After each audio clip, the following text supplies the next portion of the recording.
संत रामपाल जी महाराज एक ऐसे महान संत जिन्होंने अपनी सतभक्ति, तत्व ज्ञान, करुणा और सेवा के बल पर समाज में नई मिसाल कायम की है। संत रामपाल जी महाराज की अगुवाई में उनके सभी सतलोक आश्रमों से समाज कल्याण के अद्भुत कार्यों ने समाज को सुनहरे भविष्य की एक नई उम्मीद दिखाई है। संत रामपाल जी महाराज से नाम दीक्षा लेने के बाद लाखों लोगों की लाइलाज बीमारियां जैसे कैंसर, एड्स आदि ठीक हुई। संत जी के ज्ञान से प्रेरित होकर उनके अनुयायियों ने लाखों यूनिट रक्तदान किया। संत जी ने लाखों बहन बेटियों का दहेज मुक्त विवाह करवाया।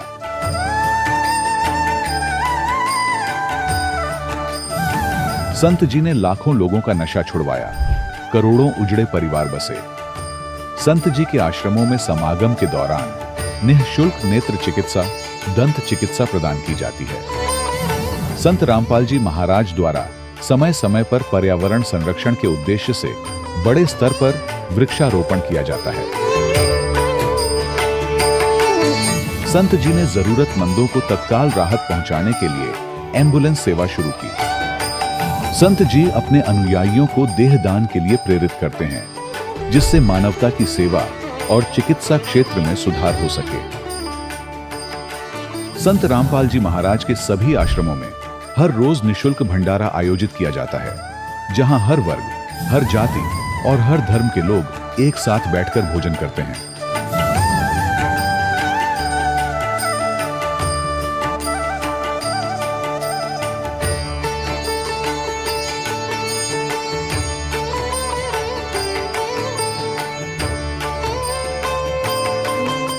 संत रामपाल जी महाराज की अन्नपूर्णा मुहिम ने गरीब और बेसहारा लोगों के जीवन में एक नई ऊर्जा और उम्मीद को जन्म दिया है।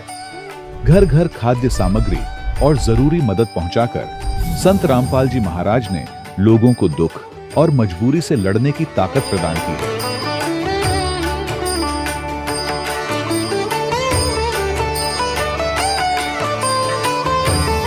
संत रामपाल जी महाराज द्वारा गरीब लोगों के लिए घर बनवाने का अद्भुत कार्य एक ऐसी मिसाल कायम कर रहा है जो सदियों सदियों संत जी की उदारता और दया भावना के तौर पर जाना जाएगा।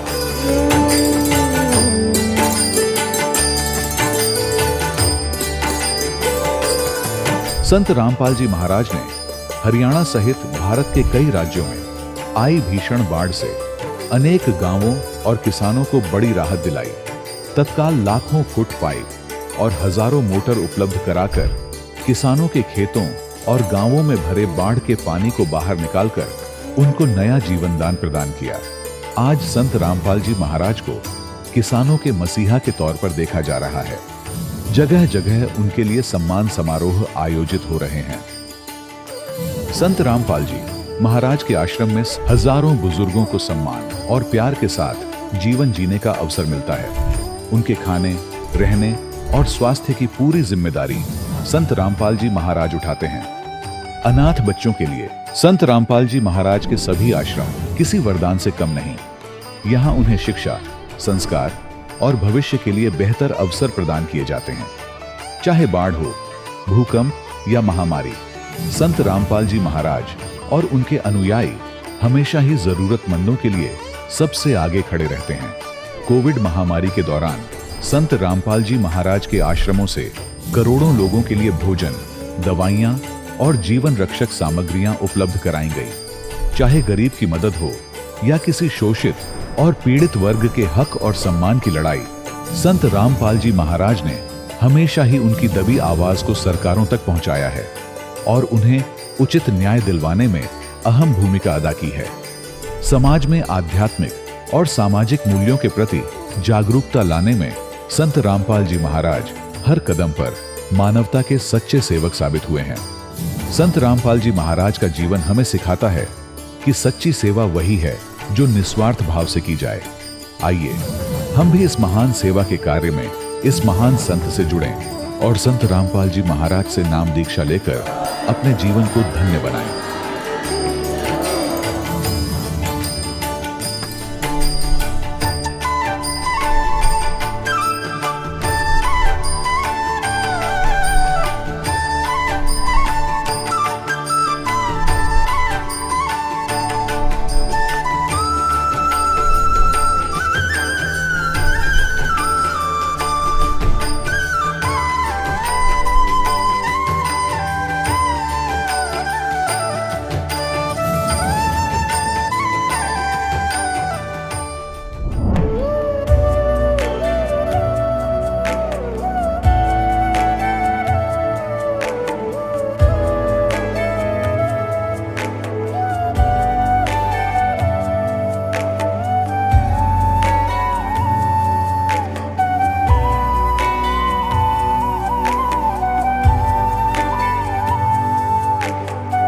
पूर्ण परमात्मा पाप कर्म दंड को भी काट सकता है।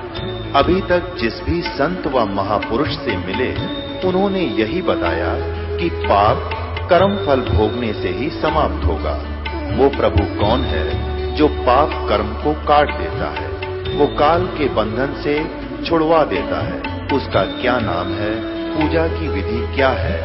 कृपया अवश्य सुनिए जगत गुरु तत्वदर्शी संत रामपाल जी महाराज के अमृत वचन। सत साहिब दर्शकों, कहा जाता है कि मानव ईश्वर प्राप्ति की खोज में तभी निकलता है जब वह सांसारिक दुख और समस्या से निराश हो जाता है। उसका जीवन अंधकार में चला जाता है। दुख और कष्ट के चलते वह अपने आप को बुरी लत में फंसा लेता है। फिर भी परमात्मा की एक आस उसके मन में अवश्य रहती है कि वो अवश्य अपनी कृपा करेंगे। विनेश जी के जीवन की कहानी भी कुछ ऐसी ही है। विनेश कुमार जी सोनीपत, हरियाणा के निवासी हैं। इनके जीवन में अनेक कष्ट थे, भूत प्रेत की बाधा भी थी, पारिवारिक क्लेश था, पूरा परिवार दुखी था, जीवन कष्ट से भरा था। ऐसे में इनके ही किसी परिवार के सदस्य ने इन्हें संत रामपाल जी महाराज से दीक्षा ग्रहण करने की सलाह दी और उन्हें विश्वास दिलाया कि संत रामपाल जी महाराज से दीक्षा लेने के बाद आपके जीवन के सभी दुख दूर हो जाएंगे और आपको मोक्ष का सच्चा रास्ता मिलेगा। अपने रिश्तेदार की सलाह मानकर विनेश जी ने संत रामपाल जी महाराज से नाम दीक्षा ले ली। आइए जानते हैं कि संत रामपाल जी महाराज से नाम दीक्षा लेने के बाद उनके जीवन में क्या परिवर्तन आया। अब आइए सुनते हैं विनेश जी की कहानी, उनकी अपनी जुबानी। सर नमस्कार। नमस्कार सर जी। सर क्या नाम है आपका? नाम मेरा विनेश कुमार, गांव टेहा, तहसील गन्नौर, जिला सोनीपत से आया हूँ। संत रामपाल जी महाराज से नाम दीक्षा आपने कब ली? मैंने संत रामपाल जी महाराज से सन 2012 में दीक्षा ली जी। संत रामपाल जी महाराज से आपने नाम दीक्षा क्यों ली? मैंने संत रामपाल जी महाराज से दीक्षा इसलिए ली जी क्योंकि हमारे घर में भूत प्रेत से की बाधा थी, उससे सारा परिवार परेशान था। घर में इतना ग्रह क्लेश था कि भाई भाई आपस में लड़ते थे। हम बीमारी से परेशान थे। हर टाइम घर में एक बंदा बीमार रहता था, खाट पे रहता था। हम तंग हो चुके थे, डॉक्टरों के पास जाकर भी, भूत प्रेत झाड़ने वालों के पास जाकर भी। करीब 2-3 साल तक मैं अपने भाई को लेके पता नहीं कहाँ कहाँ घूमा। मैं बालाजी भी गया, मैं कलियर पीर यूपी में भी गया, मैं बागड़ भी गया, लेकिन उसकी समस्या का कहीं भी समाधान नहीं हुआ। फिर हमें एक मेरा भाई जो ताऊ का लड़का है, उसने संत रामपाल जी से दीक्षा ली हुई थी, मेरे को वो मिला। उसने मेरे को समझाया, भाई आप संत रामपाल जी से दीक्षा लो, आपकी ये सारी बीमारी दूर हो जाएगी। फिर मैंने कहा भाई ऐसा क्या ज्ञान है संत रामपाल जी का, तुम सत्संगियों से तो हम ही अच्छे हैं, तुम ऐब करते हो, ये करते हो। मैं उसको ऐसे बोला, वो ने बोला भाई सत्संगी और ऐब करते हो गई, संत रामपाल जी के भक्त ऐब नहीं करते। फिर उस भाई ने मेरा ज्ञान गंगा पुस्तक दे दी भगत जी। मैं वह पुस्तक पढ़ने लगा। मैंने लगातार 4-5 दिन तक वो सर जी वो पुस्तक पढ़ी। मेरे समझ में आया कि हम भक्ति करते करते भी आज तक क्यों दुखी थे। मुझे रोना आ गया। मैं संत रामपाल जी से प्रार्थना करी, हे संत, हे परमात्मा, आज से आप मेरे गुरु जी है, चाहे मेरे को आप कभी शरण में लो। हे संत रामपाल जी महाराज, मैं आपसे दीक्षा लेना चाहता हूँ, मेरे को पता मिल जाए। मैंने फिर उस भाई के पास फ़ोन लगाया, भाई मैं संत रामपाल जी से दीक्षा लूँगा। तो उसने कहा भाई हम अगली बार सत्संग में जाएंगे तब आप दीक्षा ले लेना। तब मैं उसके साथ गया और मैंने दीक्षा ली। संत रामपाल जी महाराज से नाम दीक्षा लेने के बाद आपको क्या क्या लाभ मिले? संत रामपाल जी महाराज से दीक्षा लेने के बाद भगत जी हमें अनेकों लाभ हुए। पहला एक लाभ नंबर 1, जो हमारे घर में भूत प्रेत की बाधा थी उससे सभी परेशान थे। भूत प्रेत की बाधा के कारण घर में सबसे पहले मेरे पिताजी की मौत हुई, उसके बाद मेरे बड़े भाई की मौत हुई। फिर वही बीमारी मेरे उससे छोटे भाई और मेरी माँ को आ गई। हम डॉक्टरों से भी दिखा के थक चुके थे, जो मेंटल वाले डॉक्टर है और भूत प्रेत वालों को भी, लेकिन कहीं भी आराम नहीं होता। जब हमने संत रामपाल जी महाराज से दीक्षा ली, हमें पहले ही दिन से राहत मिली। उसके बाद जो वहाँ के भगत थे उन्होंने बताया, भाई आप 4 महीने तक ये ज्ञान भी सुनो और भक्ति भी करो, आप पूरी तरह से ठीक हो जाओगे। हमने ऐसे ही किया और संत रामपाल जी भी सत्संग में बताते हैं, जब आपको पूरा विश्वास हो जाएगा आप पूरी तरह से ठीक हो जाओगे। 4-5 महीनों में संत रामपाल जी महाराज जी की दया से हम बिल्कुल ठीक हो गए। हमारे भूत प्रेत की बाधा भी हल हुई। जो हमारे घर में सबसे बड़ी समस्या थी, ग्रह क्लेश, आपस में हम भाई भाई लड़ा करते थे, उस दिन से दीक्षा लेने के बाद आज तक हम भाई भाई आपस में गाली तक नहीं देते। और जो शारीरिक सुख हुआ भगत जी, सर जी, मेरे को छाती में जलन रहती थी और मेरी आंखों पे चश्मे चढ़े हुए थे, जो नंबर वाले चश्मे थे। संत रामपाल जी से दीक्षा लेने के बाद करीब 1-1.5 साल बाद मेरी आंखें नॉर्मल हो गई, जो नंबर थे वे नॉर्मल आ गए और मेरे चश्मे उतर चुके। आज मेरे को 3 साल हो चुके हैं। मेरे को ना तो कंप्यूटर पे काम करने में कोई दिक्कत है, ना किसी प्रकार की और किसी चीज में दिक्कत है। और जो मेरी छाती में जलन रहती थी वो संत रामपाल जी से दीक्षा लेते ही उसी दिन ठीक हो गई थी। और सर जी, मेरी माँ बहुत ज़्यादा बीड़ी पीती थी। मैंने उसको समझाया, जी आप भी ये नाम दीक्षा ले लो और आपकी भी बीड़ी छूट जाएगी। वो बोली मैं नाम तो ले लूँ, लेकिन संत रामपाल जी श्राद्ध निकालना बंद करवाते हैं। फिर उसको समझाया कि नहीं, हमारे शास्त्रों के अनुकूल ये साधना गलत है। हमारे शास्त्रों में गीता में मना किया है श्राद्ध निकालने से।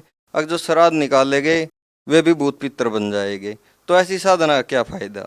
तो मेरी माँ बोली चलो मैं भी आश्रम में चलती हूँ, मैं भी देख लेती हूँ।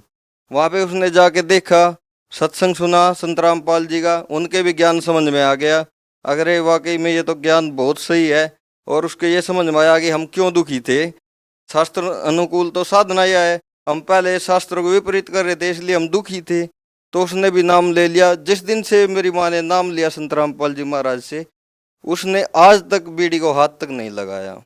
सर, भगत समाज को आप क्या संदेश देना चाहते हैं? मैं भगत समाज को संदेश क्या दूंगा, मैं भगत समाज से प्रार्थना ही कर सकता हूँ कि आप भी संत रामपाल जी महाराज जी की शरण में आइए। और मेरे इतरिया और भी पता नहीं कितने परिवार है जो बीड़ी शराब पीते हैं और भूत प्रेत की बाधा से परेशान है, वे भी संत रामपाल जी की शरण में आके अपनी समस्याओं से निजात पाइए। और जो सबसे बड़ी समस्या है, हम यहाँ बार बार जन्मते मरते हैं, वो हमें संत रामपाल जी महाराज पूर्ण मोक्ष दिलाएंगे। इसलिए जल्दी से जल्दी आके संत रामपाल जी से दीक्षा लो और अपना कल्याण करो। जी धन्यवाद। सर जी धन्यवाद। दर्शकों, अभी आपने सुने संत रामपाल जी महाराज से दीक्षा प्राप्त करके सुखी हुए भक्त के अनुभव। अब देखिए जगत गुरु तत्वदर्शी संत रामपाल जी महाराज के मंगल प्रवचन। आज आप कितने प्यार से रह रहे हो, आपके बेटा बेटी कितने अच्छे लगते हैं भी अच्छे, सबको प्यार लगता है क्योंकि यहाँ रह रहे हैं ठाठ से उनके साथ। 1 मिनट में मृत्यु हो जा, बेटा मर जाए, बेटी मर जाए, आप मर जाओ, पूरा परिवार नाश हो जाता है। वो प्यार भी है, अच्छे भी लगते हैं, फिर इसका बने क्या, व्हाट इज यूज। फिर कहाँ गया वो आपका जुगाड़, सारा जीवन खो दिया इससे काम पे। और भक्ति भी करते हैं, सत्य नहीं करते हैं, शास्त्र अनुकूल नहीं करते, नकलियों के पास करते, तो वो भी व्यर्थ। एक समय एक कोई परिवार पूरा का पूरा, जिसमें 15-16 सदस्य थे, एक गाड़ी में 12-13 सदस्य, एक बूढ़ा घर पर रह गया था और बाकी सारे सत्संग में भेज रखे थे, किसी संत के सत्संग। और 20-25 वर्ष से वो सत्संग में थे, सत्संग सुनकर वापस आ रहे थे या सुनने जा रहे थे, इतना ध्यान नहीं। दुर्घटना में 12 के 12 मर गए। एक बूढ़ा रह गया 70 साल का। अब क्या है ये, ना जाने काल की कर डारे, किस विध ढल जा पास आवे, और जिनाते सिरते बहुत खुड़कती, उनानो केड़ा हासा। तो यही संसार के अंदर, इस गंदे लोक में आप जिस आस को लेकर जी रहे हो, या आपकी भारी भूल है, और यह भूल मिटेगी भगवान से, इस सच्चे ज्ञान तक। फिर बात रही कि ये भी मालिक को मालूम है, इन तीनों गुणों का जो त्रिगुण माया का जो दबाव है, ये ब्रह्मा विष्णु महेश स्वयं नहीं बचे इससे, तो जीव नहीं बच सकता। अब परमात्मा का सहारा चाहिए इस जीव को। तो किस परमात्मा का? यदि आप ब्रह्मा विष्णु जी का सहारा लेते हो युग काल के अंतर्गत, और काल ने आपको फंसा रखा है, तो आप इस जाल से बाहर नहीं हो सकते। यदि शंकर जी की पूजा करते हो तो भी नहीं हो सकते, ब्रह्म की पूजा करते हो ये स्वयं ही आपको फंसा ही रहा है, ये तो आपको इस मार्ग पर आने ही नहीं देगा जिससे आपका छुटकारा हो, क्योंकि इसको यहां आपको फंसाए रखना इसका एक उद्देश्य है कि इसको भूख लगती है, इसको श्राप लगा हुआ है काल भगवान को, ब्रह्म को, जो गीता अध्याय नंबर 11 के श्लोक नंबर 32 में कहता है कि अर्जुन मैं काल हूं और सबको खाने के लिए अब आया हूं, श्री कृष्ण में प्रवेश कर गया हो, ये ऐसे करता है। तो इसको श्राप लगा हुआ है 1,00,000 मानव शरीरधारी प्राणियों के नित आहार करने का। उसके लिए आपको ऐसे रोक रखा कबीर साहब ने बताया धर्मदास जी को कि जैसे कसाई बकरे पालता है और बकरे और बकरी नर मादा छोड़ देता है एक बाड़े में, पूरे उनके लिए चरागाह भी बनाता है, जलाशय भी बनवाता है, ऊपर शेड भी डालता है गर्मी सर्दी ओलों से बचाने के लिए। तो बकरे ये सोचते हैं हमारा मालिक बड़ा दयालु है, हमारी कितनी केयर टेक कर रहा है, कितनी देखभाल करता है, लेकिन वो जीव हैं उनकी इतनी बुद्धि काम नहीं करती कि अब तो आपने दयालु दिखा है और फिर सामने जब भी आवश्यकता होती है किसी का बेटा हो चाहे बेटी, माँ मरो चाहे बाप, निकाल ले जाता है पकड़ पकड़ के कान। तो परमात्मा ने आगे बताया कि आप इस स्थिति में हैं,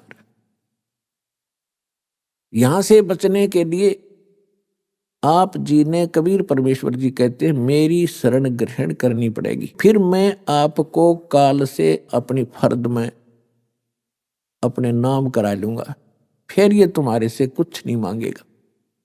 तो उसके लिए आप जी ने परमात्मा की शरण ग्रहण करनी पड़ेगी, और शरण ग्रहण करने के बाद फिर मर्यादा से रहोगे, तब आपके ये बच्चे भी ठीक रहेंगे। मालिक को मालूम है कि ये नहीं रह सकते, चाहे कितना ज्ञान हो ले और कितना कुछ कर ले, ये दबाव इतना है आपके ऊपर। फिर भी परमात्मा ने एक विकल्प निकाला है, इसका एक अल्टरनेट बताया है कि मेरी शरण में रहे, जब लग हंसा हमरी आना, काल लगे ना तेरा बाणा। अब वहां जहां वो सत्संग सुनने जा रहे थे या आ रहे थे, तो वहां तो काल का ही व्यवस्था थी सारी, वहां तो वो भक्ति है ही नहीं। वैसे भी कई और स्थानों पर जाते हैं, कोई वैष्णो देवी पर जाते हैं, कोई अमरनाथ पर जाते हैं, वहां भी मरते हैं लाखों हजारों लोग। केदारनाथ पर मर गए 20-30 हजार व्यक्ति सेकंडों में। तो वो तो सारी काल व्यवस्था ही है, वहां तो वो करेगा ही करेगा, वो तो सबको खावेगा, वहां तो उसकी खूब पहुंच है, उसके अंतर्गत है सारा स्थान। जब आप परमेश्वर कबीर जी की शरण में आ जाओगे फिर उसकी नहीं चलेगी।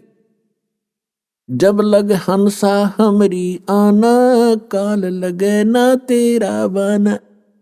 जब लगे जीव हे प्यारी आत्मा तो हमारी मर्यादा में रहेगा, फिर काल अटैक नहीं करेगा। काल का अटैक भी हम पर उस समय होगा जब हम मर्यादा भंग कर देंगे, परमात्मा के दायरे से हम बाहर चले जाएंगे। तो परमात्मा कबीर जी की मर्यादा भंग होते ही आप इनसे बाहर चले गए, और इससे बाहर सारा काल ही काल है। जैसे समुद्र में, समुद्री जहाज में आप बैठे हो और कोई नशा करके समुद्र में कूद जा, तो उस जहाज ही बचाव का स्थान था, वो दिया छोड़, तो वहां तो डूबोगे, मरोगे।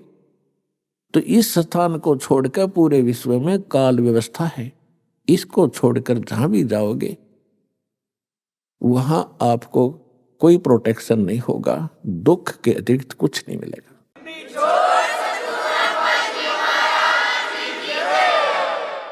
अब प्रसंग चल रहा है कि जैसे जिनके संतान नहीं है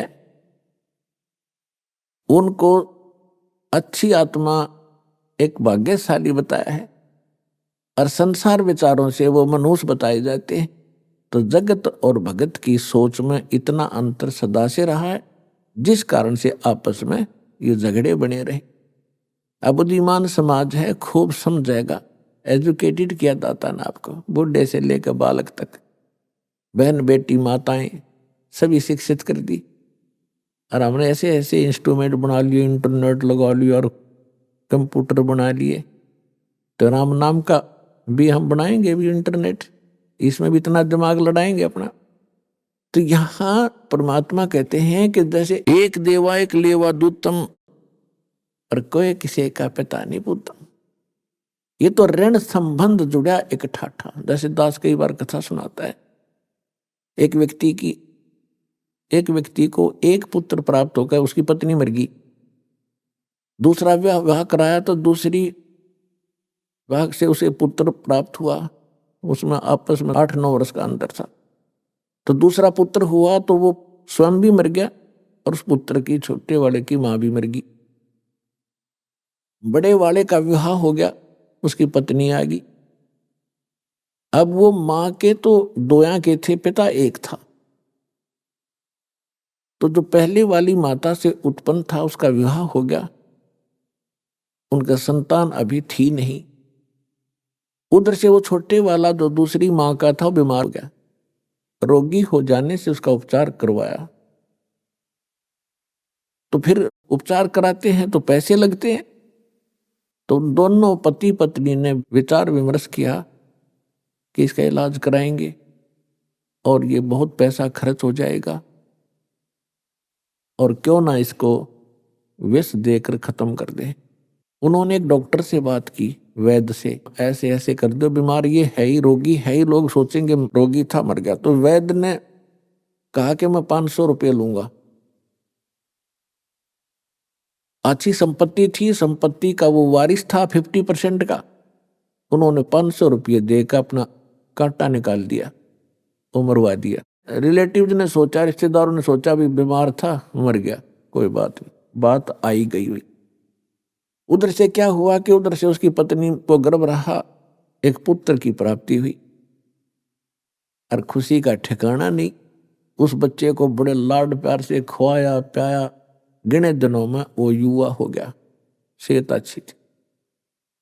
पहले 12-13 वर्ष की आयु में विवाह कर देते थे, उस बच्चे की शादी कर दी, विवाह कर दिया।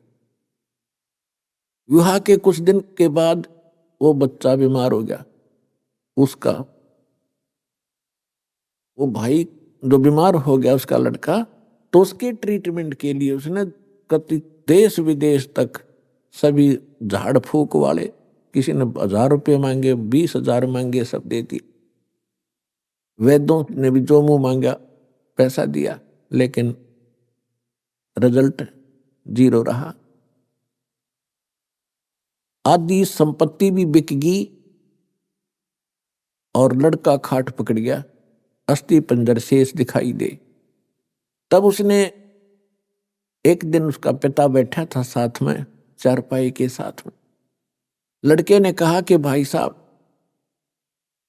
एक काम कर, अब मेरे कफन की लकड़ियों की तैयारी कर ले, तेरा मेरा हिसाब हो गया, अब केवल लकड़ियों का और ये कफन का हिसाब किताब शेष है, उसको कर तैयार। अब उस व्यक्ति ने सोचा कि लड़का इतना डिस्टर्ब हो गया, इसका मेंटली डिस्टर्ब हो गया, यो मुझे भाई कहता है। उसने कहा बेटा मैं तेरा पिता हूं, तेरा बाप हूं मैं। बोला नहीं, तू मेरा भाई है, और विचार कर, मैं तेरा वो भाई हूं जिसको तूने विष देकर मरवाया था। मैं ही तेरे घर पे आया हूं अपना बदला लेने के लिए, अपना ऋण वापस चुकाने के लिए, और जितनी मेरे हक की, मेरे राइट की संपत्ति थी, मेरे भाग की, वह पूरी खत्म हो चुकी है, अब तेरी शेष है। तब उसकी पैर तले की धरती खिसक गई। अपने कुकृत्य का उसको याद आया। तब उसने पूछा कि अभी एक बात बता दे, मैंने तो जैसा जुल्म किया था मेरे सामने आ गया, एक ही पुत्र हुआ, आगे आस नहीं, मेरा तो कुल नाश हो ही गया। पर एक बात बता, हमने तो जो जुल्म किया तेरे साथ हमारे सामने आ गई, जो तेरे भाई आई है ये लड़की जिससे तेरा विवाह हुआ है, अब इसने कौन सा पाप कर दिया, यह जिंदी फूकी जाएगी तेरे साथ, क्योंकि उस समय सती प्रथा थी कि तेरे साथ या जीवित जलाई जाएगी। इसने कौन सा दोष कर दिया बेचारी ने। तब उसने बताया कि वो डॉक्टर कहाँ है, वैद्य कहाँ है जिसने मुझे विष दिया था कि तेरे 4 वर्ष के बाद उसकी मृत्यु होगी थी। तो लड़का कहने लगा ये वही दुष्ट आत्मा है, अब यह जिंदी फूकी जाएगी।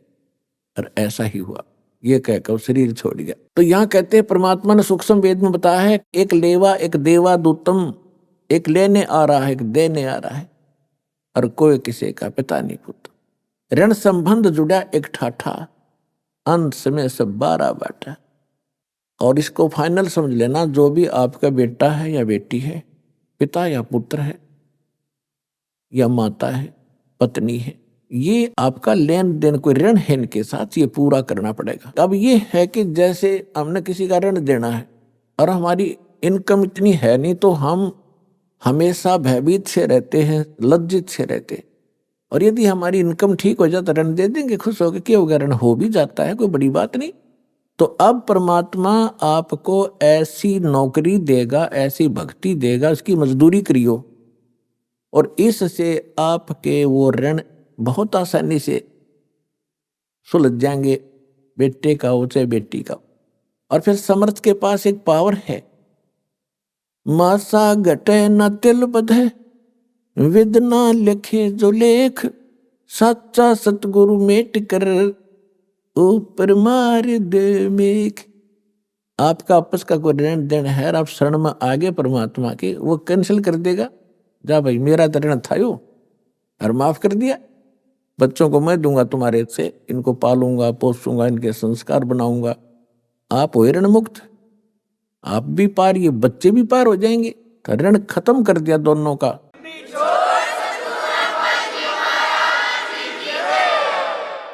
जैसे एक बार सरकार से लोन ले रखा था लोगों ने, गना गना हो गया था, ब्याज पे ब्याज चले था, बहुत परेशानियां थी। कुछ एक तो किसान आत्महत्या भी कर गए थे ऋण के मारे। फिर सरकार ने वो माफ कर दिया, हो गया बरी, बस खत्म हुई, टेंशन खत्म होगी।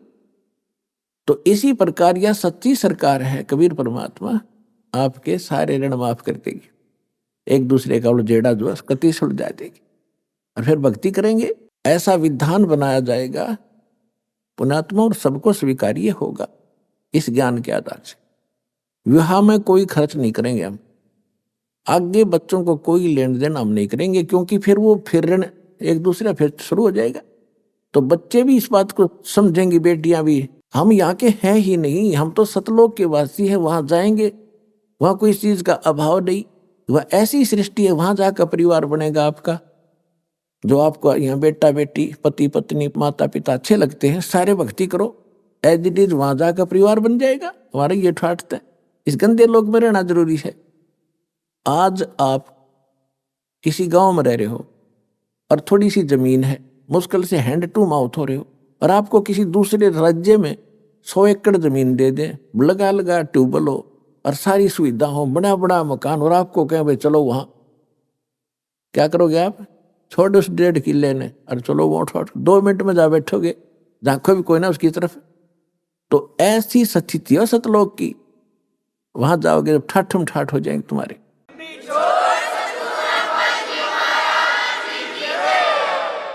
तो यहां परमात्मा कहते हैं कि मेरी शरण में आने के बाद फिर मैं आपके सारे संस्कार खत्म करवाऊंगा। भगत तो वही होगा जो संसारिक परंपराओं से दूर हटेगा, तभी भक्ति करने के ना तो कर ही नहीं सकते भक्ति। अब आपने भक्ति मार्ग के सफर पर चलना है, और यात्री कम से कम वजन लेकर चलता है, कम से कम। और जब वो सारे घर न लाद का चाल पड़े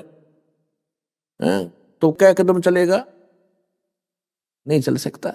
तो सभी परंपराओं को हमने हटाना पड़ेगा, और ज्ञान से हटेंगी, ये ऐसी बात नहीं है, ज्ञान से हटेंगी।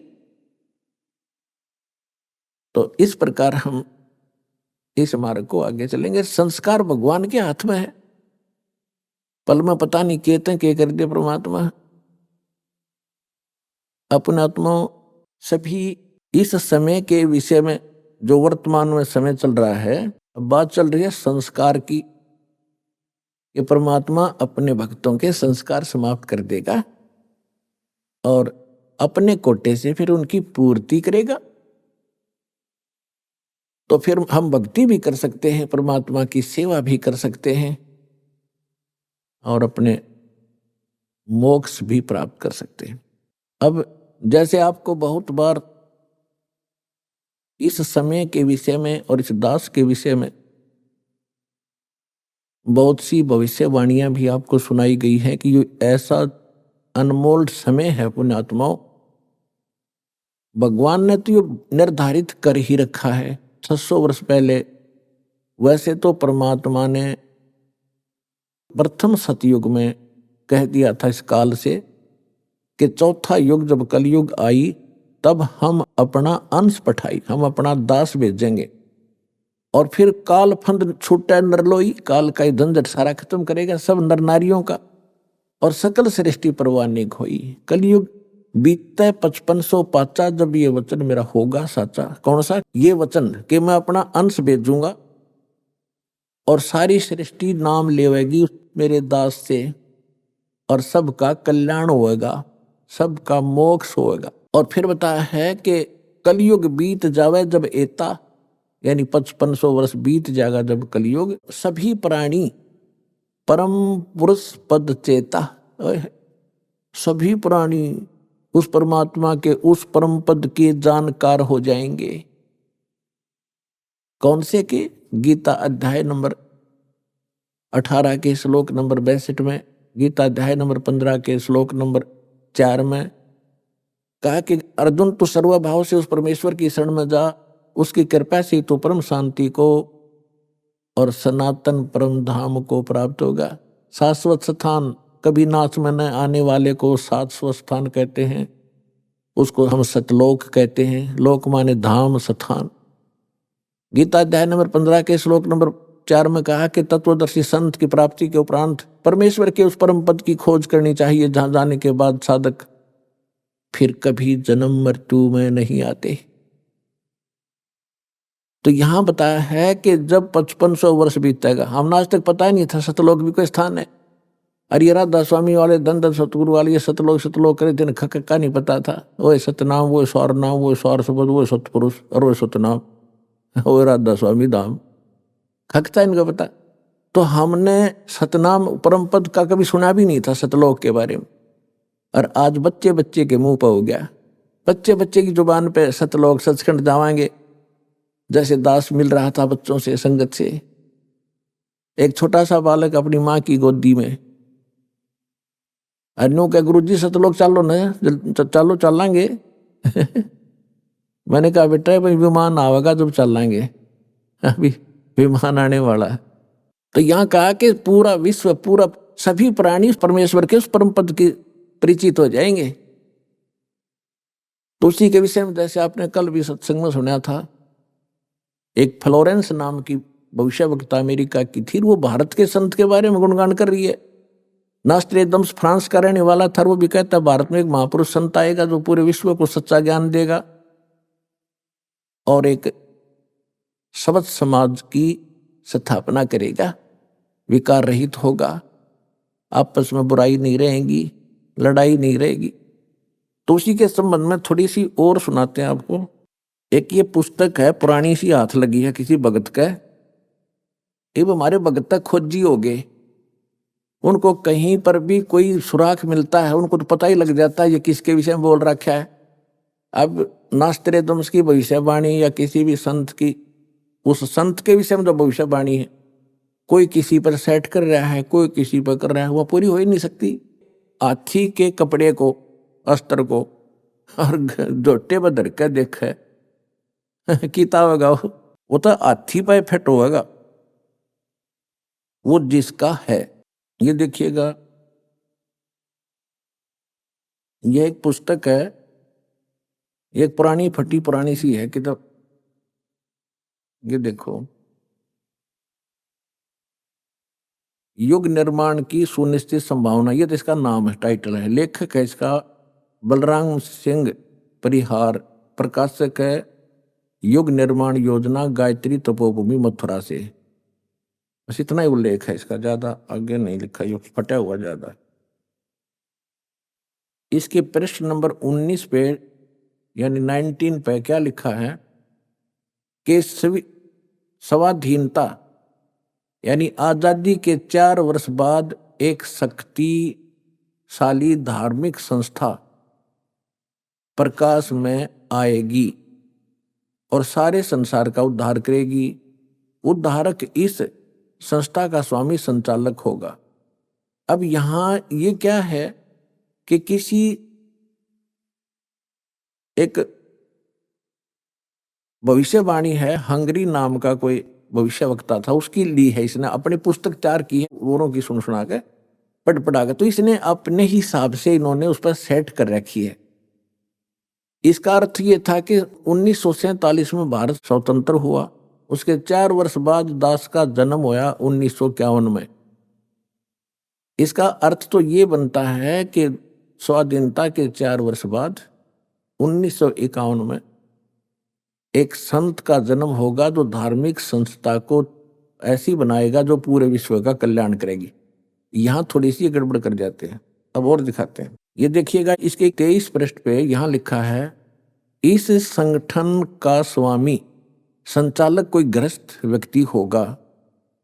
अब तक दुनिया में सबसे बड़े विचारक के रूप में ख्याति प्राप्त करेगा।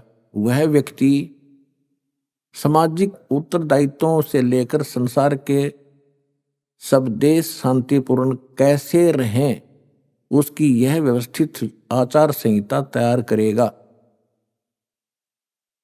उसके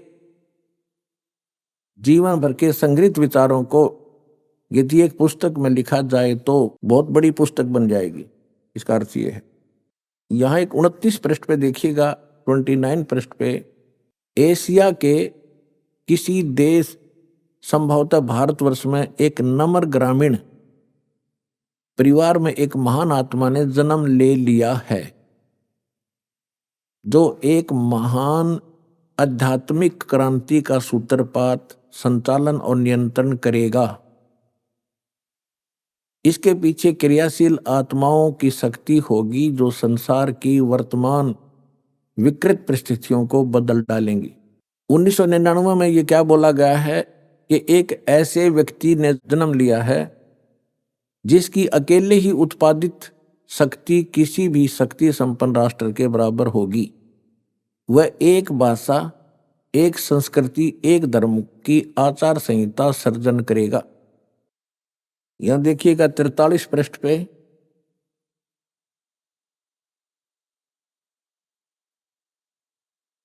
यहां लिखा है कि दिव्य देहधारी पुरुष ने जन्म लिया है। वे सबके मन में प्रसन्नता भरेंगे, दुनिया भर के कष्ट दूर करेंगे। अन्यायी और अत्याचारियों को भी वह ठीक करेंगे। रात्रि के प्रथम पहर में जब मैं प्रगाढ़ निद्रा में होता हूं तो स्वप्न में एक दिव्य पुरुष को देखता हूं, दिव्य व्यक्ति को। किसी जलाशय के निकट बैठे हुए इस योगी के मस्तक में दोनों भावों के जहां मिलती हैं तो उसमें अर्ध चंद्रमा के दृश्य होते हैं। उसके बाल सफेद हैं, सुब्बर वेशभूषा है यानी साधारण सुंदर, वर्ण गौर है, गोरा कलर है, तथा पैरों में चर्म विहीन पाहन यानी पादुकाएं हैं। बिना चमड़े की जूतियां पहनता है। आज तो हमने पूरे अनुयायियों कोई बैन लगा रखा है कि चमड़े की जूती तुमने पहननी है नहीं, मैं तो पैरूं था कितने। अब देखिएगा इसके पृष्ठ नंबर 72 पे, क्योंकि हमने इसके साथ साथ सत्संग भी सुनाना है आपको, जो कि संस्कार के ऊपर बात चल रही थी, उसका कुछ विषय इसमें आपको समझाएंगे। इसके 72 पृष्ठ पर देखिएगा, यहां लिखा है कि इतिहास के अद्वितीय महापुरुष के बारे में नॉस्ट्रेडमस ने भी कुछ संकेत दिए हैं। उसके मस्तक में चंद्रमा होगा, वेशभूषा बहुत सादी होगी, यानी लाल पीले कपड़े नहीं होंगे उसके, लंगोट लंगाट बांध कर नहीं घूमेगा। 2 विवाह होंगे, 2 पुत्र होंगे, 2 पुत्रियां होंगी। अब यहां इसके ऊपर थोड़ा सा आपको संस्कार का भी बताऊंगा कि जैसे इसने लिखा है नॉस्ट्रेडमस जी ने कि उसके 2 पुत्र होंगे, 2 पुत्री होंगी, 10 के 4 संतान है, एज इट इज। और जो ये भविष्य वक्ता होते हैं या दार्शनिक होते हैं, इनको जो भी होना है, जो भगवान ने निर्धारित कर रखा है, वो ही देख सकते हैं। और निर्धारित करनिया भगवान है, वो उसने घटा बढ़ा भी सकता है जब समय आने पर, वो उसकी अपनी मौज होती है। इसमें लिखा है कि उसके 2 विवाह होंगे। तो पुण्यात्मा परमात्मा ने संस्कार काट दिया दास का। 2 विवाहों का संस्कार था और 4 संतान का भी संस्कार था। वो चारों उत्पन्न भी हो गए। अब उत्पन्न होने मात्र से बात नहीं बनती, आगे इनकी परवरिश, इनके विवाह शादी, तो बहुत लंबा कार्य था, बहुत बड़ा ऋण था हमारा इनका। तभी तो संतान रूप में मेरे पास आए। 1988 में दास को उपदेश प्राप्त हुआ। 1994 में दास को यह मजदूरी मिल गई। यदि परमात्मा की शरण ना होती, समर्थ की शरण ना होती, तो इनके साथ ही रह करके इनका लेन देन करना था। फिर परमात्मा ने उनका लेन देन तो खुद किया और दास को अपने शरण में लेकर, ये दास जूनियर इंजीनियर जेई की नौकरी करता था हरियाणा सिंचाई विभाग में। और ये भी ना कोई सोचा किसी का भरम हो जाए, कोई मांगनियां खड़ियां था, इसलिए वो छोड़ दिया होगा छोटी नौकरी ना, 2 रोटी बढ़िया मिल रही थी। तो कहने का भाव यह है कि परमात्मा ने दास को अपनी शरण में लेकर, एक बड़ा लड़का एक बड़ी लड़की का केवल विवाह किया था, 2 बच्चे पढ़ ही रहे थे। उस समय दास परमात्मा के चरणों में लग गया था, नौकरी त्याग कर। और वो बच्चे आज अन्य से कम नहीं हैं, यानी मालिक ने उनको औरों से भी के इक्विवेलेंट ही उनकी परवरिश करके, जो दास ने करनी थी वो भगवान ने करी। मेरा संस्कार काट दिया ना, मैं न मुड़ जा रहा तब फिर आप तक कैसे पहुंचा पाता इस अनमोल ज्ञान को। और दूसरा था विवाह का। यदि दूसरा विवाह हो जाता तो मैं वही लटपट रहता, परमात्मा ने भी कैंसिल कर दिया।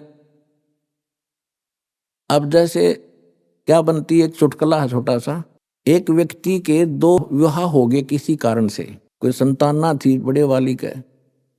तो कुछ दिन के बाद वो आपस में झगड़ा बहुत करने लगी। तो दोनों के मायके वाले आकर के उन्होंने क्या फैसला किया, भाई ऐसे नहीं, इनको अलग अलग कर दो, एक को ऊपर चौबारे में, दूसरी को नीचे। ठीक है। फिर उनका झगड़ा रहने लगा कि एक कहती है कि मेरे पास कम आता है, नीचे रोटी खाए जाता है। फिर वो झगड़ा मिटाया उन दोनों ने, दोनों के मायके वाले फिर आ गए। उन्होंने कहा भी ऐसे करो,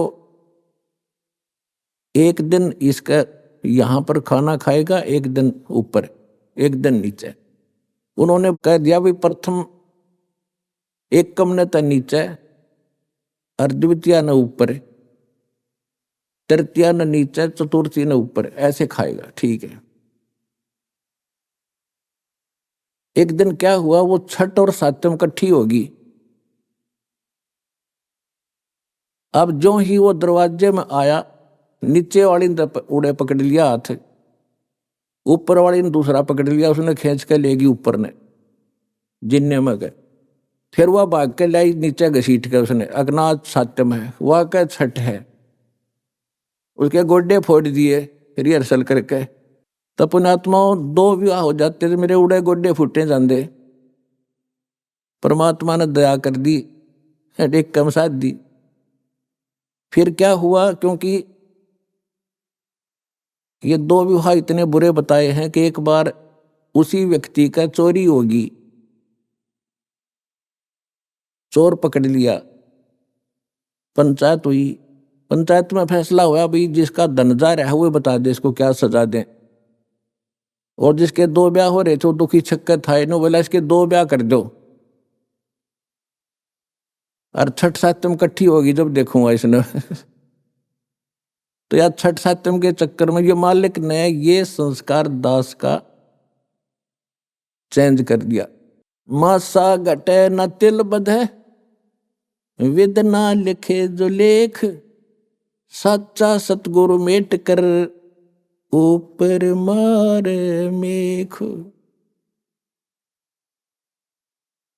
समर्थ का शरणाग हो रंग होरी हो, कदे न हो एकाज राम रंग होरी हो। समर्थ की शरण में आ जाने से फिर कभी अकाज नहीं होता। हम गलती करते हैं अपनी ही कमजोर अकल के कारण, या संसार की तरफ हम ज्यादा देखने लग जाते हैं। पुण्यात्माओं, यदि आपने मोक्ष पाना है और यहां भी सुखी रहना है और सुख में सथल सथान सतलोक में जाना है, तो संसार की तरफ मत देखना।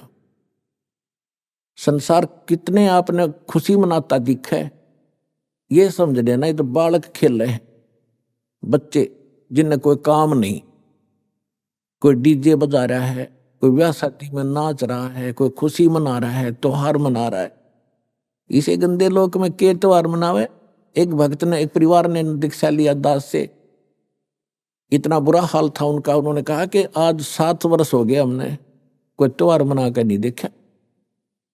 बड़ा परिवार है, कहीं बहन विधवा हो जाती है, कहीं घर में घटना घट जाती है, 1 वर्ष तक त्योहार मना नहीं सकते। 7 साल हो गया हमने त्योहार मना कर नहीं देखा। तो बताओ फिर मनाओ त्योहार। तो परमात्मा कहते इस गंदे लोक में के त्योहार मनावे। और के नाचे कूदे ब्याह के समय में एक लड़के का विवाह हो रहा था। पहले दिन तो डीजे बजाओ, भूटी लाओ, नाचे कूदे, पूरा उद्मस्ता रखा। अगले दिन दुर्घटना मृत्यु होगी उस दुल्हे की, बिहान जावा था रास्ते में।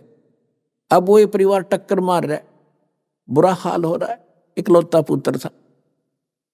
तो यहां संत कहते हैं इस गंदे लोक में, और तुम यहां खुशी मना रहे हो, घनी पी रखी तुमने।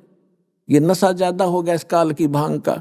जब आपकी यह भांग उतरेगी, आप हंस के दिखाई दियो ढंगते, आपको पता चलेगा कहाँ फंसे हैं। 1 सेकंड में ना जाने के बिजली गिर जाए। आज खुशी मना रहे हैं, कल टक्कर मार के रो रहे होंगे।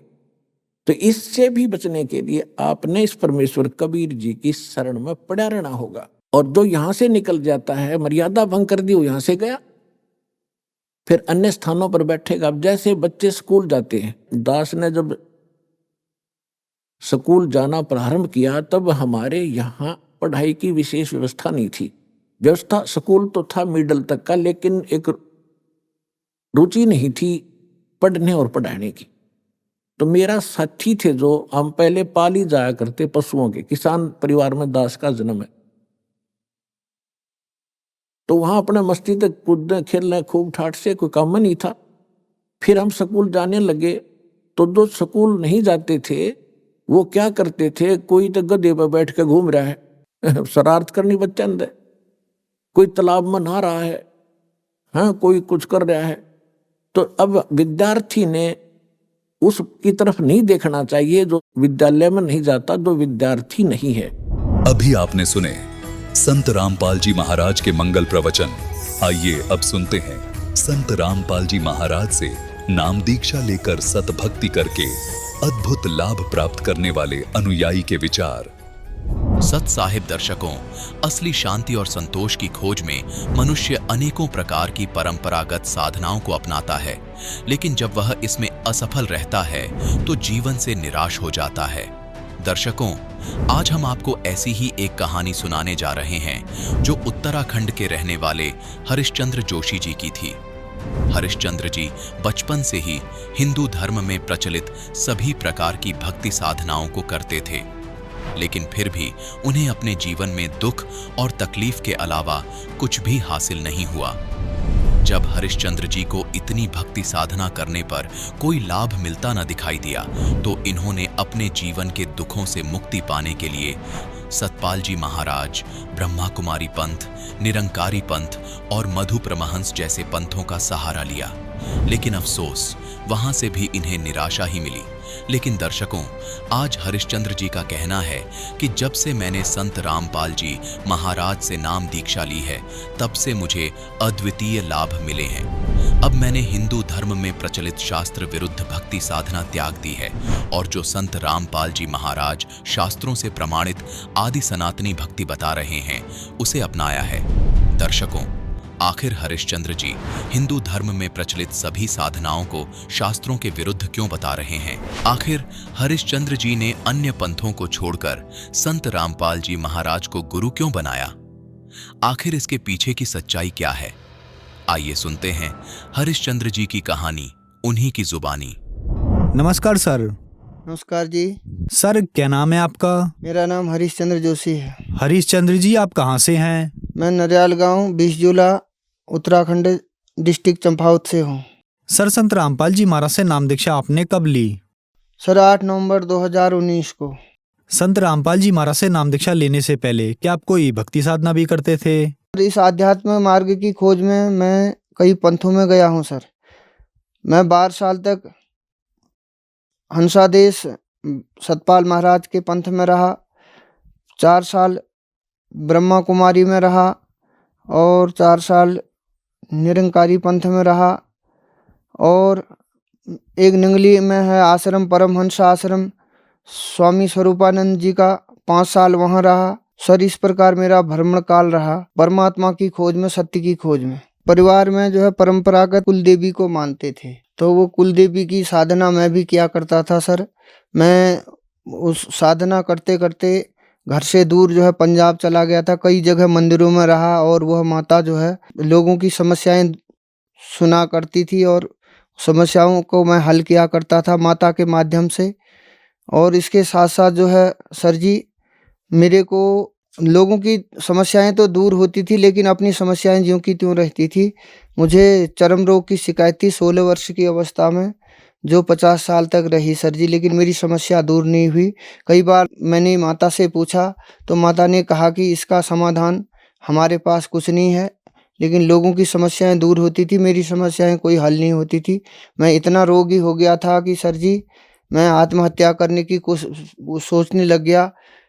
एक बार जो है गुरुजी का सत्संग सुना मैंने टीवी के माध्यम से, तो फिर जो है मैं उनकी इसकी खोज में लग गया कि यह गुरुजी ये क्या बता रहे हैं शास्त्र प्रमाणित में। तो हम तो मानते थे माता दुर्गा अजर अमर अविनाशी हैं, और ये तो कहते हैं कि इन सब का जन्म और मरण होता है। सर जी मैं मंदिर में पुजारी था, दुर्गा माता के मंदिर में, और इन्हीं की पूजा किया करता था। इस प्रकार से जो है मैं मंदिर में जो है पूजा किया करता था, लोगों की समस्याएं दूर किया करता था। ये मेरी पुरानी फोटो भी है मेरे साथ।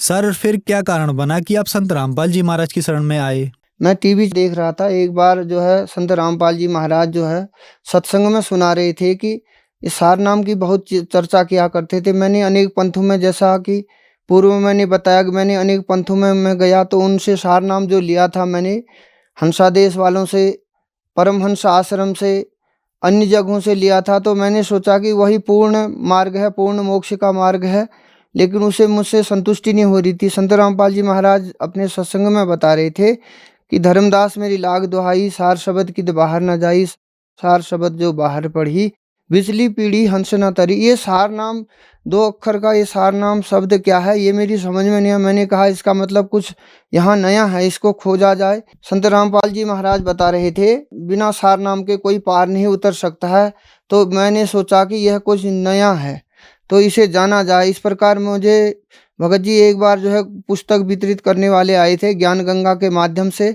मेरी बहुत रुचि बनी कि मैं गुरु जी के इस ज्ञान को जानूं, और इस ज्ञान के माध्यम से उस सार नाम को जानूं कि वह सार नाम नया ऐसा क्या बता रहे हैं जो बार बार संत रामपाल जी महाराज बता रहे थे कि यह सार नाम की चर्चा किया करते थे।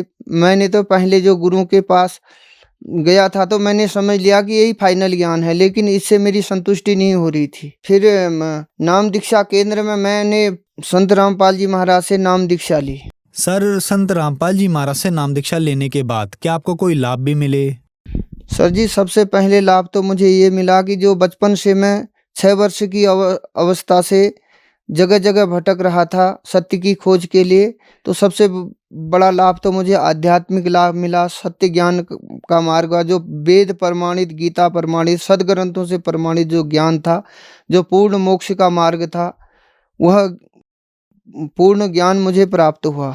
और दूसरा लाभ ये हुआ सर जी कि जो मेरे को शारीरिक चरम रोग था, वह 16 वर्ष की अवस्था से शुरू था सर जी। वह 50 साल में जब मैंने 2 वर्ष पूर्व मैंने संत रामपाल जी महाराज से गुरु दीक्षा ली और उसके बाद विधिवत साधना करी, मेरे पूरे शरीर में चरम रोग था सर जी। मैं बहुत व्यथा से पीड़ित था उस रोग से, वो आज बिल्कुल भी नहीं है। उसके साथ साथ मुझे अन्य लाभ भी हुए, जैसे पाइल्स की शिकायत थी, माइग्रेन पेन था, पेट दर्द था और पारिवारिक कलह भी था और बहुत आर्थिक लाभ होते हुए भी कुछ नहीं बचता था। तो आज संत रामपाल जी की दया से मुझे हर प्रकार से लाभ है, शारीरिक लाभ है, परिवार में सुख शांति है और मेरे जीवन में भी सुख शांति है और मैं रोगों से भी मुक्ति है। मैं अपनी ज़िंदगी से इतना परेशान था कि मैं इस रोग के कारण आत्महत्या करने की सोच ली थी मैंने, लेकिन संत रामपाल जी की दया हुई कि मैं ज्ञान गंगा के माध्यम से मैं इस ज्ञान तक पहुंचा। इस ज्ञान में पहुंचने के बाद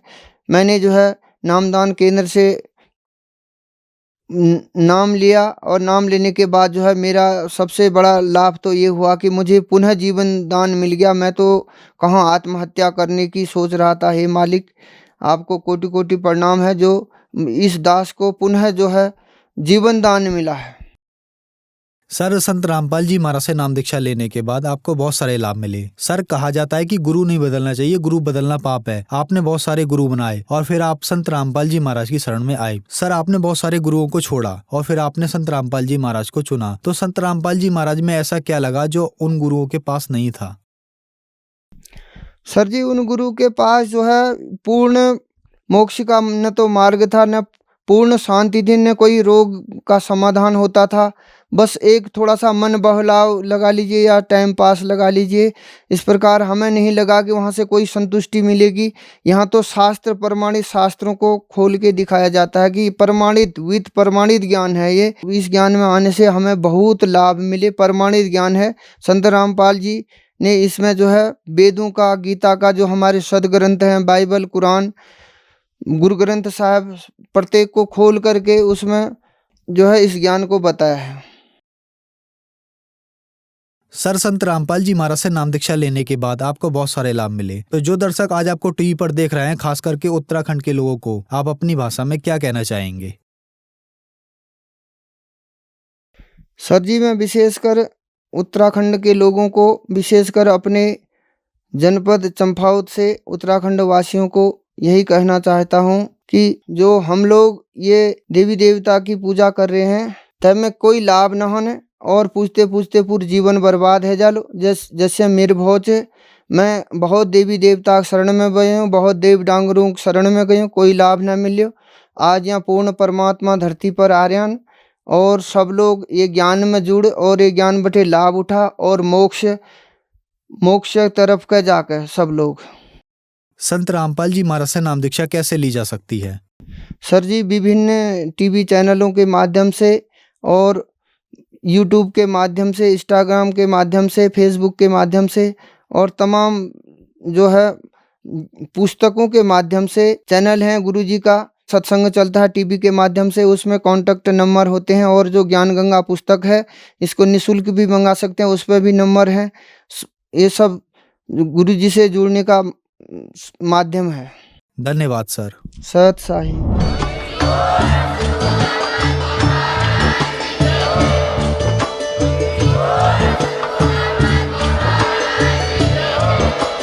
आप सुन रहे थे जगत गुरु तत्वदर्शी संत रामपाल जी महाराज जी के मंगल प्रवचन। अधिक जानकारी के लिए विजिट कीजिए हमारी वेबसाइट www.jagatgururampalji.org। संत रामपाल जी महाराज जी के शुभ आशीर्वाद से पूरे विश्व भर में 500 से भी ज्यादा नाम दीक्षा केंद्र हैं, जिन पर संत रामपाल जी महाराज जी द्वारा ऑनलाइन निःशुल्क नाम दीक्षा दी जा रही है। अपने नजदीकी नाम दीक्षा केंद्र का पता करने के लिए संपर्क करें 91 888 291 4911।